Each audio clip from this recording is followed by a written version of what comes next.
Hi there, Tracy Crowder from Splash Fabric, where we take the guesswork out of what to make. We've got this beautiful laminated cotton. 2 yards of it you're getting for the Fabric of the Month Club. You can download the PDF pattern on our website, splashfabric.com, to make these amazing duffels. Fully lined, super sturdy. It's got the strapping that goes all the way around the bottom. It's got 2 zipper pulls that meet in the middle. Yeah, it's lined with the contrasting fabric. They're so fun. They're easy to make.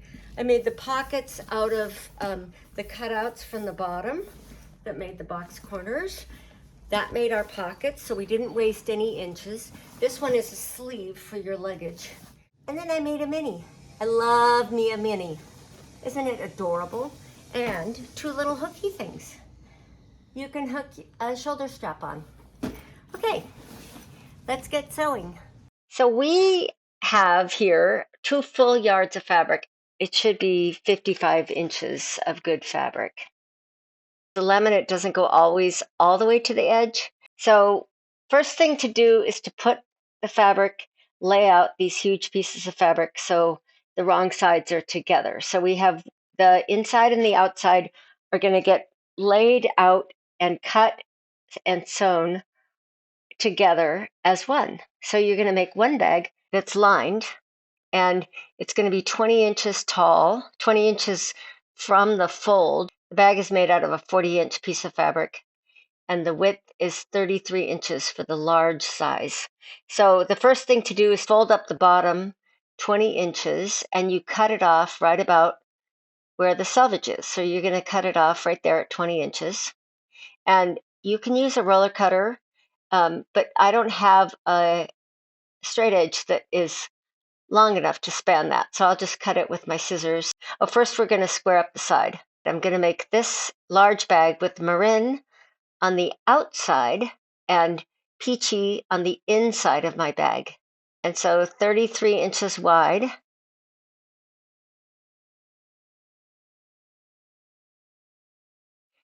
then I can use my roller cutter and just snap it off. Now that, I made it 33 inches so that we could have a 22-inch bag when it's finished. You'll see. Now this is 16 inches wide that you have left. You just have an inside and an outside. It's 2 pieces of fabric. And what we're going to do is cut it in half and make a single bag out of it by seaming the bottom. You'll see how that goes. So we have 18 inches in width, because it's a 36-inch piece of fabric, basically. I always give you a little extra. We always cut them generously, so you have a little left over. You can make it wider if you want. We're going to cut off at the selvage, and see how it kind of twisted like that? You can use some pins or clips to hold the pieces together so that they don't slide around on you if you like. So this is the inside of the bag in this case, and I'm going to use peachy on the outside, marin on the inside. The floral will go on the inside. Peachy will go on the outside. So I'm measuring over to make sure that I have it even, and then we'll chop it off. 2 pieces the same. And the reason I'm doing that is because the seam has to go on the bottom. So this is after I've sewn the seam. You didn't witness that part, but there's the seam. I just put them together and sewed the seam like that and top stitched really close, so that it is now basically 1 piece of fabric. Okay, so now we're going to cut these big shapes out of the edges of both sizes of our bags, 4.5 inches up and 4.5 inches over in the case of the small bag. And then after we cut out these shapes on the side, we're going to use those shapes as our pockets. So we're not going to waste any of this fabric.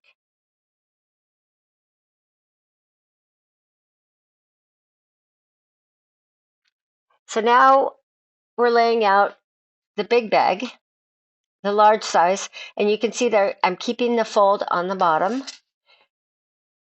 And we're going to make the same cutouts on the sides. And so this time it's going to be 5 inches over and 5 inches down and 10 inches inside of this cut. See there, I should have put a pin or a clip in it, I think. Keep it from wiggling.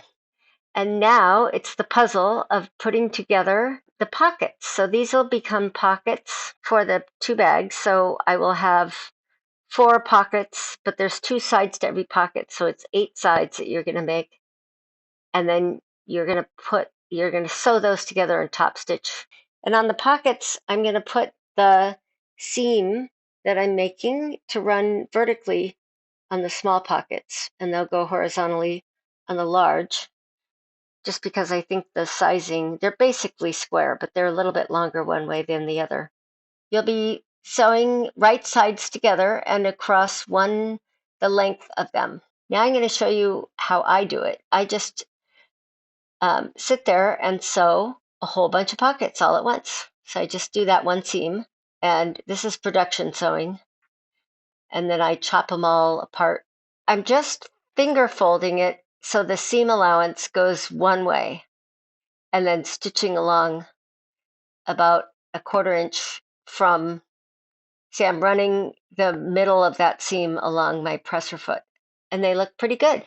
If you want this top stitching to not be too close to the seam. You want it to be 3/8 or a 1/4 of an inch away. It'll look a little more professional. I'm putting them together so that they have one fabric, one print on one side and one print on the other side. Okay, now we're going to sew them together. And like I say, I decided since I wanted the pocket on the small to be a little more vertical. I think it's cute. I'm going to sew along the tops of those parallel with the seam on the large ones. This is the large one. And I'm going back and forth at the top and the bottom of every line of stitching so they don't come apart, and perpendicular with the seam on the small ones. So now I do it a second time. Now I'm down to 4 items. Now I turn them inside out, right side out.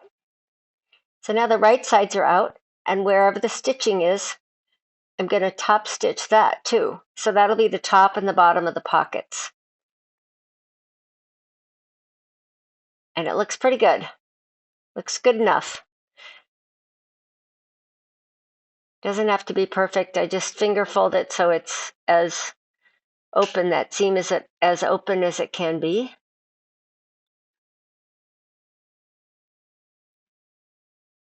Okay, so now all your pockets are done. And we're going to get the body shapes out. We're going to do zippers. Zippers are fun. Don't be afraid of zippers. They're actually easier than you think, except for my scissors aren't very good there. Whoops. At least you won't wreck them. But this is a plastic coil. It's called a coil zipper, and you can sew right through it. You can chop through it. You can use your scissors. It's fine. It's very forgiving, and it's soft. There we go. Rip it apart. Just pull it, because we're only using one side at a time, and then we're going to add the pulls later. So now we are going to find the front of the bag. That would be marin for the large bag. And make sure the edges line up. And so now I'm putting the tape side of my zipper with the teeth down. You feel the bumps of the teeth. You see the bumps. You want to put those down and put the tape right there on the edge of the bag. And you have 2 pieces of fabric, the inside and the outside. Those are going to be there together for life now. And put in a few pins, clips, whatever you want. And now we're going to do the other side of the top of the bag. Find out what's the top of the zipper and put it upside down, the coil bumpy side, and pin it or clip it. Pins are fine too. I like to keep them out of the body of the bag. I just use them on the edge where you're going to sew over it anyhow. And now we'll do the small one. And you want the zippers to hang out beyond the edge of the bags, because that'll help you put the pulls on later. I'll show you. So now when you're sewing your zipper coil on, I have a pretty narrow presser foot.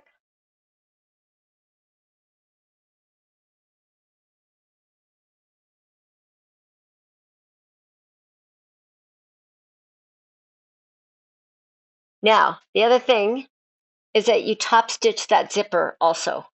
So you, once again, you just finger fold it flat, and then see that nice top stitching? I like it to be 3/8 to 1/4 inch. And now we're going to place the pockets. So pockets go on, you want them centered. You got to figure out how to put them in the middle. And something I learned about this chalk is that it's a little bit hard to get off of my fabric. So you might want to not use chalk. You might want to use a disappearing ink, or just measure from the edges so you don't have to put a mark in the middle. It just is a little bit hard to get off. You want to make sure that you only go through the 2 pieces of fabric of the body that you want. See, I have it folded so that you potentially could go through all 4, but don't do that. Just go through the top 2. Perfect. Okay, now turn it the other way. This side is going to be a full pocket. I'm going to sew along the bottom and up the sides. The other one, the orange one, is going to be a sleeve to go on my luggage. Just so you know, you can make sleeves if you want. You can make it all pockets. You can add more pockets on the inside. If you want to put more pockets on the inside, I'd do that now. So you pin those on, and then you're going to sew down the sides and across the bottom. And for the sleeve, I'm just going to sew along the sides. This is the outside of the bag. In this case, I'm using the peachy on the outside, and I'm making both pockets contrast. Seam goes vertically. So you're going to sew 3 sides again, and you want to be sure that the opening for the pocket is up by the zipper, because that's the top of the bag. So I already sewed them on. I didn't show you that part, but I sewed them on. This is my webbing. I use a herringbone. It's fairly soft, but really durable. It's a nylon 1-inch webbing, and you don't want to get the super sturdy kind, because it'll be too stiff for the kind of fabric that I have.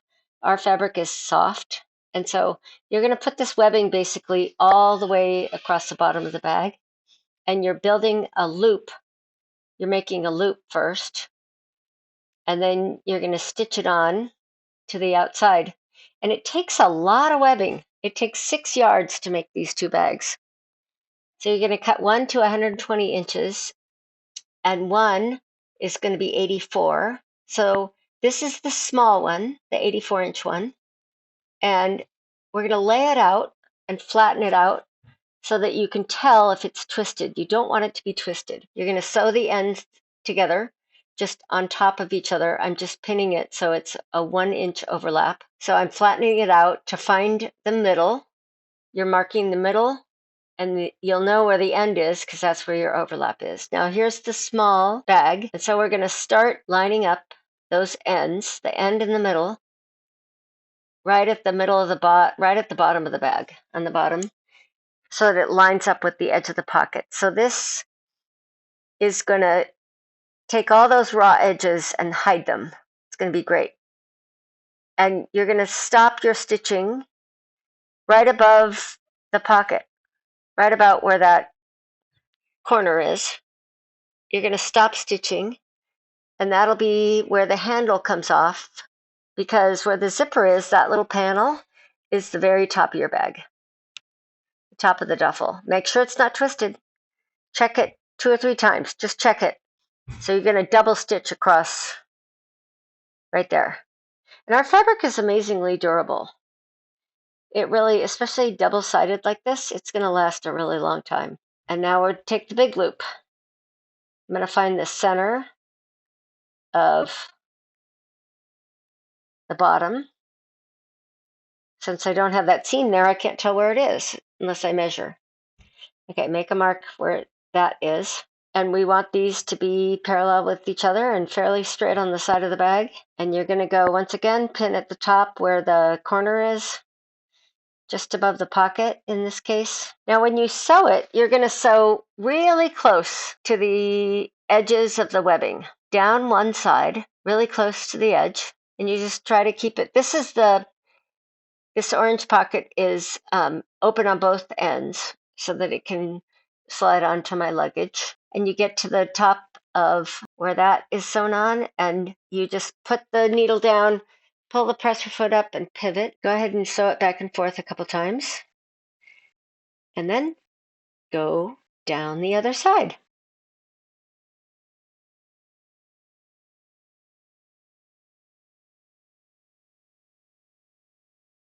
So now we're going to do the small one, and it just works exactly the same.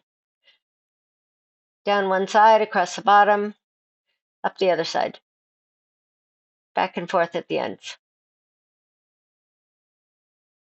Okay, so here comes the big scary zipper pull part. So I'm laying the bag out in its new iteration. So it's right sides out. And we're going to put zipper pulls on today, people. You put the round side towards, the round side goes towards the middle of the bag. There's a square side on the back. And you make one side, you cut them off. This is one way to do it. You cut them off so that it's even, the zipper, and you just feed one side and then the other. The other way to do it, this is my preferred way. I make it so that it goes at an angle. So you want to feed the round side towards the body of the bag, and you get it so that the edges of the fabric line up. And now you can just grab those tabs at the end in one hand, and then you pull the zipper pull on. It's really pretty easy. So here we go. Now we're going to do the little assembly, and I have these O-rings, and you can find these O-rings. You can use a key chain O-ring, whatever you can find, D-rings. This is just to grab onto or to put a shoulder strap on, and you melt the ends and then seal them down while they're still warm, not when they're hot. It'll burn your fingers. But mine is nylon, so it actually melts the ends together. And then you put them backwards so they go inside your bag, and the little tab is just barely sticking out past the zipper, and they're black, and so it's kind of a nice look because then the webbing is black and it's one line. And pin and clip them down so they don't go moving around. And I put them on both sides, and it's a nice little feature. Now, this one is a little bit wonky. The middle of the bag is not quite in the middle, but just go with what you've got and make it as good as possible. Nobody's going to know. It's good enough. There we go. Okay, now you take the whole mess and turn it inside out, because now we're going to finish the end of the bag. Yay! Final steps. So cut that zipper end off, put the tabs in, position them so they're right under the zipper tape. Get them secured in there because you don't want them going on crooked. You want them to stay straight, and we're going to sew that end and double stitch across the end of the zipper. Okay, so now we're going to do a top stitch, which is a little bit tricky because it's inside the bag. So you open the zipper and feed it into your machine like this, and you're going to just do that top stitch inside your bag.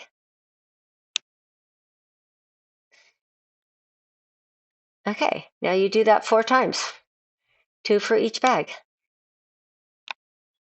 So I'm just finger pressing again the seam allowance down and stitching on top of that about 1/4 of an inch. It helps hold the whole bag together, and the end of the zipper and that little ring, in case you yank on it, you don't want it to pull out. You're getting there. These bags are almost finished. We have this corner to finish. So you just kind of yank on the corners as shown and make it straight. It will just, like magic, it'll just straighten out. See? You yank on those corners, and there you go. That's a straight stitch. So just sew along that corner, and I stitch them twice just to be sure they're going to hold. And now you turn the bag inside out, and you admire how adorable it is. Look at that. Good job. Okay, you're done. Go have an adventure. I hope you had fun sewing these bags. Let us know how it went. We want to see what you made. You can join our Facebook Insiders group and share. If you have any problems, always reach out to us or reach out to somebody in our group, because there's a lot of people who are great sewers who can answer a lot of questions. What I would say is that these pockets, I'd like to probably have more pockets on the inside. You could also add a pocket on the end if you want, like a zipper pocket with a for your phone or something like that, or add Velcro or some kind of attachment to the top of these pockets if you want to. That's the only thing that I would add to these. I've really had fun making these, and I think they're really actually super cute bags. This mini, I always love me a mini. I think I'd put more pockets on the inside though, because it's really nice to keep your stuff organized. Thanks for watching.